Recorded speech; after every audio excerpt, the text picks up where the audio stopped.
Okay. Um, so welcome to the first video on this series where we talk about learning cybersecurity using the cyber kill chain. The first one we'll be looking at is the first on the list, which is reconnaissance. So for most of us that already understand this concept, reconnaissance is talking about information gathering, it's talking about another name could be enumeration. So you're basically trying to get information about your target. So this again, I said the concept, the reason we are doing this is so that we would understand how the threat actor, how the adversary thinks, and what they would typically be looking for in a target. So you having this knowledge enables you to defend your organization better, defend an individual better, defend yourself better. So when you know this is what they are looking for, you know how to protect yourself or the entity you are protecting or defending. So before reconnaissance, before let's assume I'm a threat actor. What is the first again? So sorry, I forgot to mention. So this is going to be, you would see me looking at my left hand side. I just want this video to be free flowing. So it's going to be interactive. I'm going to pause here and there just so that I can communicate everything I want to communicate without missing out anything. Yes, so as a threat actor, the first thing is you have an intent, you have a target. So your intent could be, I need some money, I need to steal money from this organization, I need to get some money from this organization or from this target, from this individual. For example, someone that wants to scam you already knows that maybe you have some money and they want to get that money from you. So they have an intent, they have an objective. Some people just want to get into an organization network to get some information from that organization, either to sell it to a different organization or to blackmail them and say, see, I have some of your data. If you don't want me to release this data, then you have to pay me this amount of money. So it's almost like what they call it again. It's almost like, why am I? Sorry. Yeah, so it's almost like the case of ransomware where they send you a malware. Once you click on it, it encrypts everything, your file and most things in the network. So it's almost like that. So they have a motivation, they have an intent, they have what they want to gain from that. So different threat actors have different goals, and aside having goals, they have a target. So they are either targeting an individual or they're targeting a company, a business, whatever it is.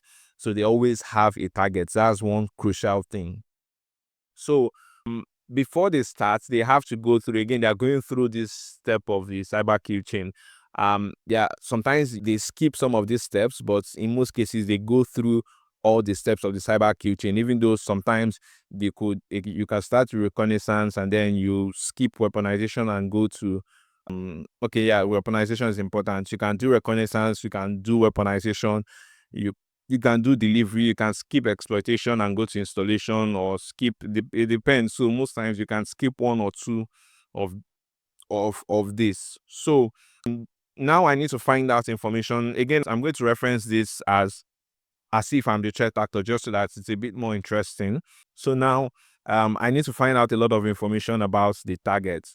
And there are many ways you can do reconnaissance. So there's the manual reconnaissance and there's the automated one. The automated one is where you use tools that automate the process, while manually is the one where you have to do everything. You're checking websites, you're visiting the place, you're doing all of that. So there are manual ways and the automated ways. Sometimes the manual is always passive, where the entity that you're trying to get information about, they don't know you're getting that information. Why the automated in most cases is always an active form of reconnaissance, where if they have good security solutions, they know, oh, someone ran an mmap scan in my network, or someone search for this information. They would sort of know that someone is searching for that information, almost like LinkedIn. You go to LinkedIn and then you search for my name. They will tell me, oh, someone searched for my name on LinkedIn. So it's almost like an active form of reconnaissance. So yeah, so there are many ways in which they do reconnaissance, but it's either manual or automated or passive or active. And reconnaissance goes deeper. For example, it's like a glacier. I don't know, I think they call it a glacier, but just assume I think it's a glacier where you have a very a very dense ice on in the sea or in the water, and then there's some parts that is you can see in the surface level. There's some part that is in the middle, and there's one that is really at the bottom where you can't see it on the surface level. So that's how deep reconnaissance goes. So you can start from, sometimes reconnaissance, you can just start from the base where you just see the things that everyone can see, and then you can do reconnaissance to the extent where you see even things that are almost hidden, but they are not hidden, because you just need to dig a bit deeper. You need to go down into the water before you see the bottom of that information or whatever information you're trying to get. So what reconnaissance does is that it gives us a peek. It gives us information of what can be exploited in the organization, in the individual, in the entity, depending on, again, what you're trying to, depending on your objectives or your intent.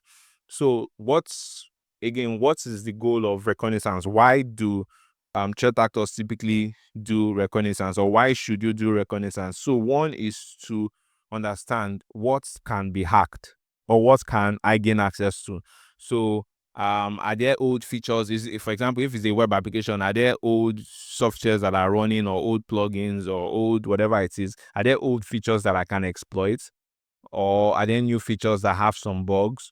So they are trying to find, most times the goal of reconnaissance is to find things that have been forgotten, or things that people don't really pay much attention to. So you're finding clues. Are there any additional endpoints endpoint? When I say endpoints, could be in terms of API, it could be in terms of workstations, servers, and all of that. Are there endpoints or workstations or servers that are unmanaged, that the organizations don't know about, that they have? So it's almost like you doing a CTEM, a continuous threat exposure management, where you're looking at what are the external assets that I have that I don't even know about, or that a threat actor externally can find. So these are the things that these threat actors look for. So they look for a lot of things when it comes to reconnaissance. The main thing is to help them achieve their goal. So now the question you'll be asking yourself is, what can you do reconnaissance about? So you can do reconnaissance about people, you can do reconnaissance about the processes, and then you can do reconnaissance about the technology. So people, process, technology. So when it comes to people, you're looking at um trying to get more information about executives in an organization, or just the staff of an organization, so that oh, is this person someone I can send phishing email to, and the person will click on it. Excuse me. So you're typically looking at, or they'll be looking at, is it better for me to send this phishing email to this IT staff, or should I send it to the admin staff?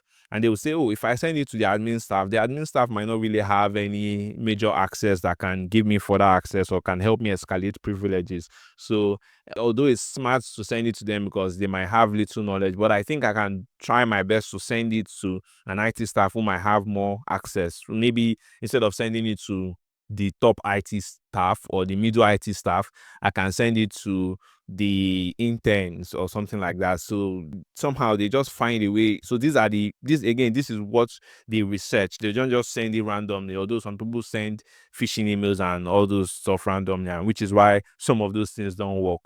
But you have to do a lot of reconnaissance. If you're targeting an executive, a CEO, a CFO, whatever it is, you have to look at more information about the person. So this is reconnaissance about people.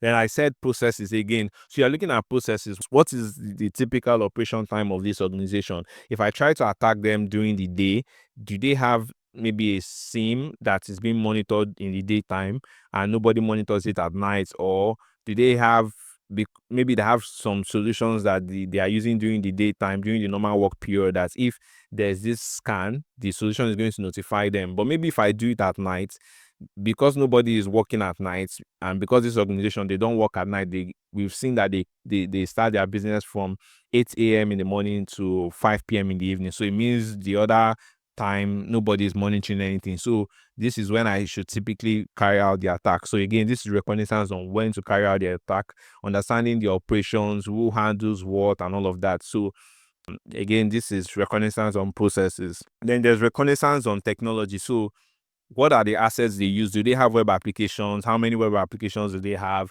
Do they have security tools? Do they have SIMs? Do they have EDRs? What type of EDRs do they use?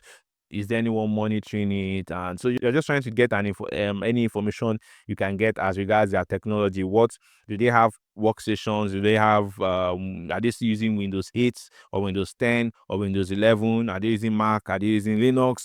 All of that. So you're understanding everything relating to technology that is being used in the organization. Again, in terms of physical technology, if you want to maybe bypass a physical security stuff, you're looking at, do they have security guards, or their security guards are not active? Can I easily walk in here? Can I do all of this? So people, process, technology, those are the things you can do reconnaissance about.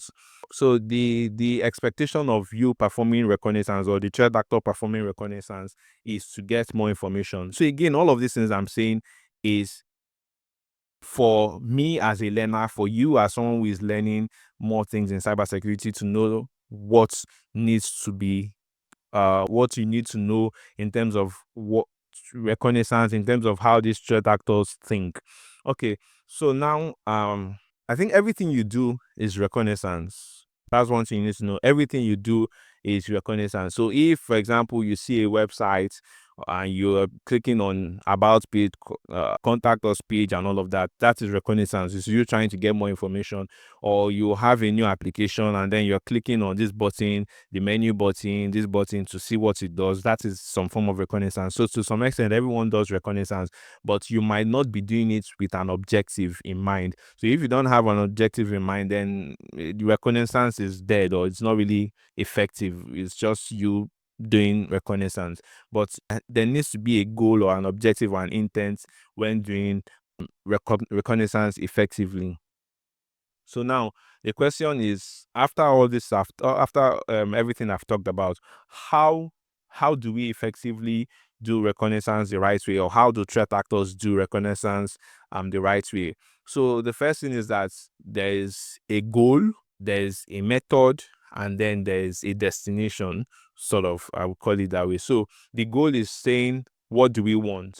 What do we want to achieve with this reconnaissance we are doing? That's the goal. So the method is, how do we want to learn this information? How do we want to get this information? Are we going to website and all of that, or are we sending phishing emails to get more information, or fake surveys and all of that? So the method, how do we get more information? Do we need to use tools on Kali to get more information? So that's the method. And then the destination is the output. So what's the output like?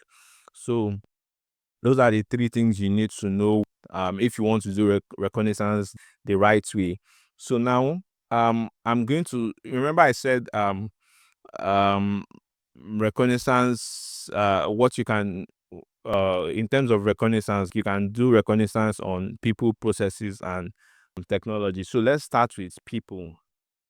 For me, I've always been intrigued about performing reconnaissance about people.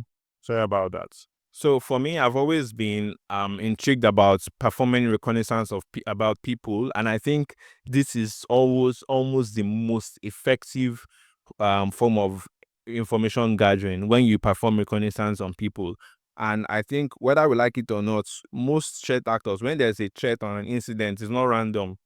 There's been lots of information gathering, a lot. So if your information gathering is really good, the other stages of this kill chain is going to be easy. But if you do a very shabby work, or you don't really do enough information gathering or reconnaissance, then you would see yourself struggling in the other parts. For example, if you don't do any reconnaissance to know that, oh, these guys are using an EDR, or they're using or they're using a SOA, or they have 24/7 monitoring solutions like SIMs and all of that, and then you're trying to deliver a malware, there's a possibility, which is delivery is in the third stage or third phase.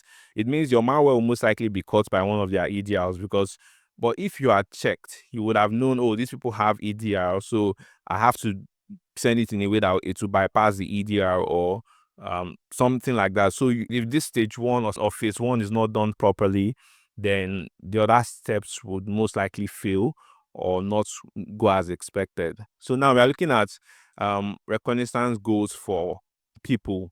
So you want to understand what is their job role, what access do they have. So this is when, let's assume, let me just give an example. I want to gain access in ABC organization, and I want to use the entry point as a staff, maybe an IT staff or someone that has sufficient access. So I'm looking at what is their role and what access do they have. Again, you can trust me. This might seem like an information you can't get. How will you get information of? You might be thinking, how would I get information of what access an IT staff has in an organization? So again, by understanding the solutions that they use, by getting more information about the solutions they use, trust me, when sometimes you see vendors reaching out, oh, they want to do this, they want to do that. Sometimes people could be gathering more information about your organization.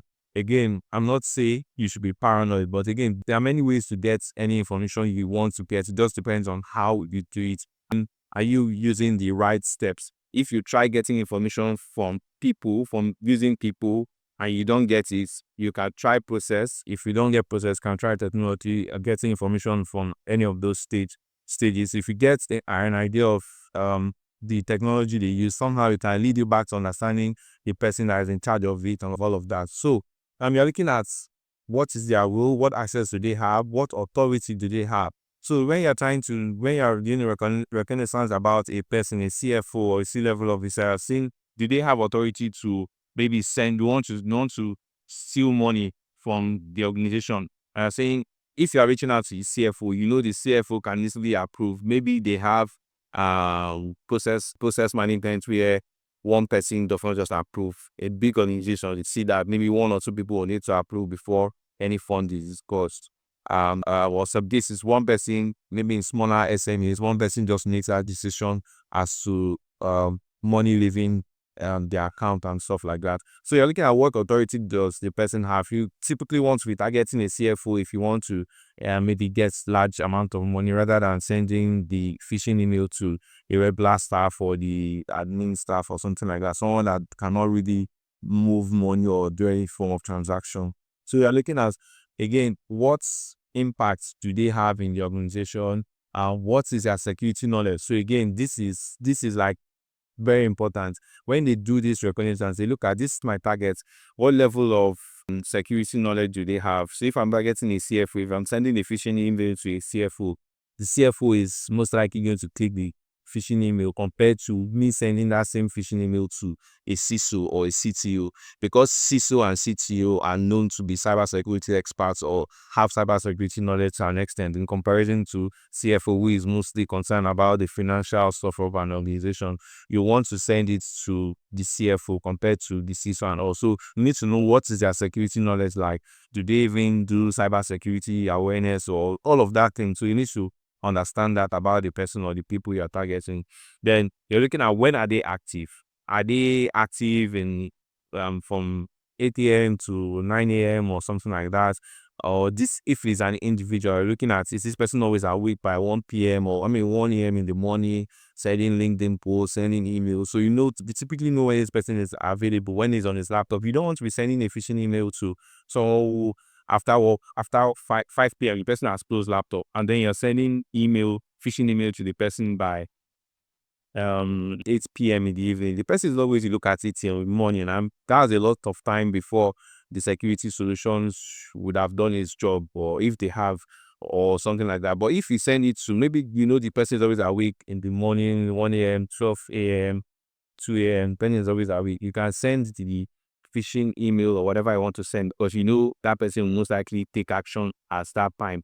And if the maybe the person clicks on the malicious link and whatever, and the person now notices, oh, I clicked on this malicious link, before the person, it's difficult for the person to contact an IT or security staff during that time, 1 a.m., saying, oh, I mistakenly clicked on the link, can you do this, can you help remediate, what can I do, blah, blah. So again, these are the type of information they gather or they try to get. So again, they're looking at what tools or resources do they use. Do they use Sage? Do they use Office 365? Do they use? So you just want to know typically the tools they use for their operations in the organization. And again, it's easy to get information about all of this, either by directly questioning someone. I've seen people who reach out on LinkedIn asking information, if not because I understand some of these things. It's easy to give out such information. Someone could say, oh, we are trying to sell this solution to you. Oh, And you now start saying, oh, we use this solution, we use this, we currently have Office 365, so we don't use Google Workspace, we don't do, so you're giving them information unknowingly. Because the person read out to you via LinkedIn doesn't mean the person is legit. So again, this is information you need to, but this is the information you typically want to get from people when it comes to reconnaissance goals. Then when it comes to processes, you're looking at how do people. So when it comes to processes, you're looking at how do they operate, when do they operate, how strict is the approval process in this organization, do they have change management, so you can't just change something without if going through different levels of approval. So you need to understand that their process without change management, do they have SOPs that they work with, and what's the process of making procurement decisions on which to purchase what, vendor they are supposed to use. So how do they procure things? So these are the information you want to get when it comes to processes. Again, there are more information you can gather during the reconnaissance stage. Then we're going to technology part now. So when it comes to reconnaissance goals in terms of technology, so you're looking at what tools do they operate with in the organization or the person? What tools do they use, and what assets do they have? Do they have web applications? You can see blah blah blah .com. Maybe that's a web application they use on a daily basis, or they have a website, or they have, what hardware do they use? Do they use computers in their environment? If they use Windows 10, and now that Windows 10 is end of life, you can easily try to exploit any vulnerability that's on it, or maybe that is in Windows state and all of that. So you can get information about the hardware they use, OS they use. So what security tools do they have in place? If they are a big financial institution like a bank, they would have an array of security solutions. So it might be a bit difficult to target them, but definitely if you're able to successfully get more information, then you can be successful in whatever you want to do, whatever your objective or goal is. So what tools do they work with? What's the software version? How many API endpoints do they have? How many subdomains do they have? So these are sort of the information you want to get during the reconnaissance or during this reconnaissance phase. So again, one thing is important. All of these things depends on your targets. So again, with all these things I'm mentioning or talking about, this is enabling you as someone that is learning cybersecurity to understand. So as I've talked about processes, people, technology, what you should do is to pick a case study. It could be a person, pick a person. I'm not saying you perform an actual attack or any of that, but just pick a person. It could be your brother, your sister. Just pick a person and try to, someone that, any of them that work, try to understand what are the vulnerabilities, how can I get more information about where they work and all of that. So you don't need to, you will not typically ask your brother, oh, where do you work? You already know where he works. But you can try to